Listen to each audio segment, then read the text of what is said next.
بسم اللہ الرحمن الرحیم۔ السلام علیکم ورحمۃ اللہ وبرکاتہ۔ فرشتوں کی دعاؤں کے مستحق خوش نصیب لوگ۔ انسان کے لیے یہ سعادت مندی ہے کہ اس کی مانگی ہوئی دعائیں رات کی بارگاہ میں قبول کی جائیں یا لوگ اس سے اس درجہ محبت کریں کہ اس کے لیے پس پردہ دعائیں مانگی جائیں۔ چنانچہ ہم بہت سے لوگوں کو دیکھتے ہیں کہ جب وہ کسی عالم جاں بزرگ سے ملاقات کرتے ہیں تو ان سے اپنے لیے صحت کی دعا اور نیک اعمال کی توفیق اور دنیا اور آخرت میں کامیابی کے لیے دعا کی درخواست کرتے ہیں۔ کسی شخص کے لیے اس سے بڑھ کر سعادت مندی اور کیا ہو سکتی ہے کہ اللہ کے فرشتے اس کے لیے دعائیں خیر کریں جس کی دعا کے قبول ہونے میں کوئی شک و شبہ کی گنجائش باقی نہیں ہے۔ قرآن حدیث سے یہ ثابت ہے کہ فرشتے مومنین کے لیے یا کچھ مخصوص اعمال صالحہ کرنے والوں کے لیے رحمت مغفرت کی دعا کرتے ہیں۔ اللہ تعالیٰ کا ارشاد ہے، اللہ وہی ہے جو تم پر رحم فرماتا ہے اور اس کے فرشتے بھی تمہارے لیے دعائیں رحمت کرتے ہیں تاکہ وہ تمہیں اندھیروں سے نکال کر روشنی کی طرف لے جائے، اور اللہ مومن پر بہت مہربان ہے۔ دوسرے مقام پر عرش الہی کو اٹھائے ہوئے فرشتوں کے بارے میں ارشاد باری تعالیٰ ہے، جو فرشتے عرش اٹھائے ہوئے ہیں اور جو فرشتے اس کے گرد جمع ہے، یہ سب اپنے رب کی پاکی بیان کرتے ہیں اور ان پر ایمان رکھتے ہیں اور ایمان والوں کے لیے مغفرت طلب کرتے ہیں۔ کہتے ہیں، اے ہمارے پروردگار، تو نے اپنے رحمت اور علم سے ہر چیز کو احاطہ کر رکھا ہے، لہذا انہیں بخش دے جو توبہ کرے اور تیری راہ کی پیروی کرے، اور تو انہیں دوزخ کے عذاب سے بھی بچا لے۔ فرشتوں کی دعاؤں کے مستحق بننے والے خوش نصیب لوگوں میں ایک وہ شخص ہے جو نماز کے لیے پہلی صف میں کھڑا ہو۔ حضرت برا بن اعظم بیان فرماتے ہیں کہ رسول صلی اللہ علیہ وسلم نے ارشاد فرمایا، بے شک اللہ تعالیٰ پہلے صف والوں پر اپنی رحمت نازل فرماتا ہے اور اس کے فرشتے پہلی صف والوں کے حق میں دعائیں خیر کرتے ہیں۔ اللہ تعالیٰ اگلی صف والوں کے لیے خصوصی رحمتیں نازل فرماتا ہے اور اس کے فرشتے ان کے لیے دعائیں کرتے ہیں۔ جو صفوں کو جوڑے اور ملائے اور جو شخص صف میں خالی جگہ بھر دے تو اللہ تعالیٰ اس کے سبب اس کا ایک درجہ بلند فرمائے گا۔ فرشتوں کی دعاؤں کے مستحق بننے والے خوش نصیب لوگوں میں ایک وہ شخص ہے جو فجر عصر کی نماز باجماعت ادا کرتا ہے۔ حضرت علی بیان فرماتے ہیں کہ میں نے رسول پاک صلی اللہ علیہ وسلم کو فرماتے ہوئے سنا کہ جس نے فجر کی نماز پڑھی پھر وہ اپنی نماز کی جگہ بیٹھا رہا تو فرشتے اس کے لیے دعائیں کرتے رہتے ہیں، اور فرشتوں کی دعا یہ ہوتی ہے، اے اللہ اس کی مغفرت فرما، اے اللہ اس پر رحم فرما۔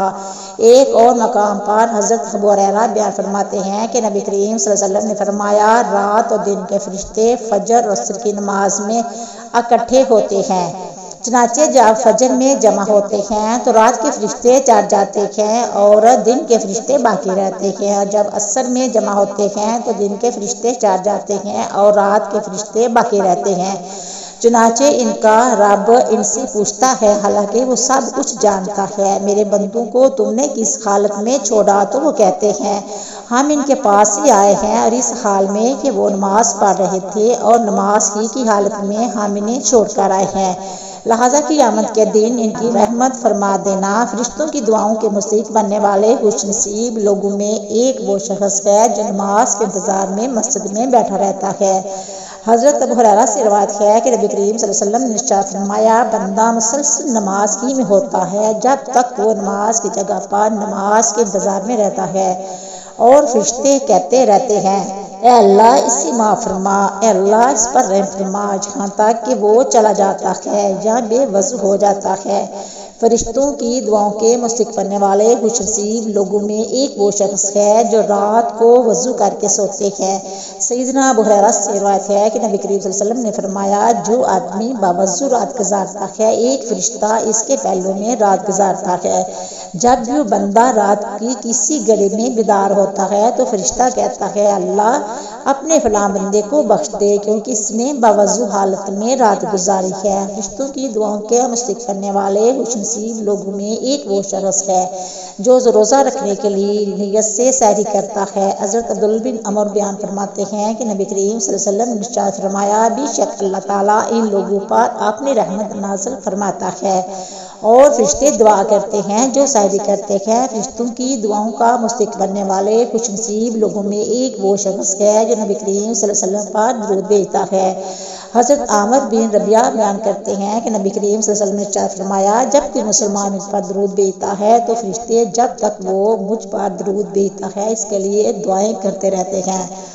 اب بندہ چاہے کہ مجھ پر کم درود بھیجے یا زیادہ بھیجے، فرشتوں کی دعاؤں کا مستحق بننے والے خوش نصیب لوگوں میں ایک وہ شخص ہے جو لوگوں کو نیکی و بلائی کی تعلیم دیتا ہے۔ حضرت ابو امامہ سے روایت ہے کہ نبی کریم صلی اللہ علیہ وسلم کے سامنے دو آدمیوں کا ذکر کیا گیا، ان میں سے ایک عابد تھا اور دوسرا عالم، تو نبی کریم صلی اللہ علیہ وسلم نے فرمایا، عالم کی فضیلت عابد پر ایسی ہے جیسے میری فضیلت تم پر۔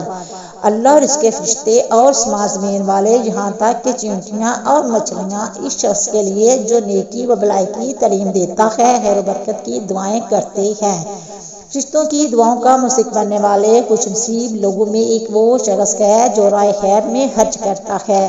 سیدنا ابو ہریرہ سے روایت ہے کہ نبی کریم صلی اللہ علیہ وسلم نے فرمایا، روزانہ دو فرشتے اترتے ہیں، ان میں سے ایک کہتا ہے کہ اے اللہ خرچ کرنے والے کو اس کا متبادل عطا فرما، اور دوسرا کہتا ہے اللہ روک کر رکھنے والوں کا مال ضائع فرما دے۔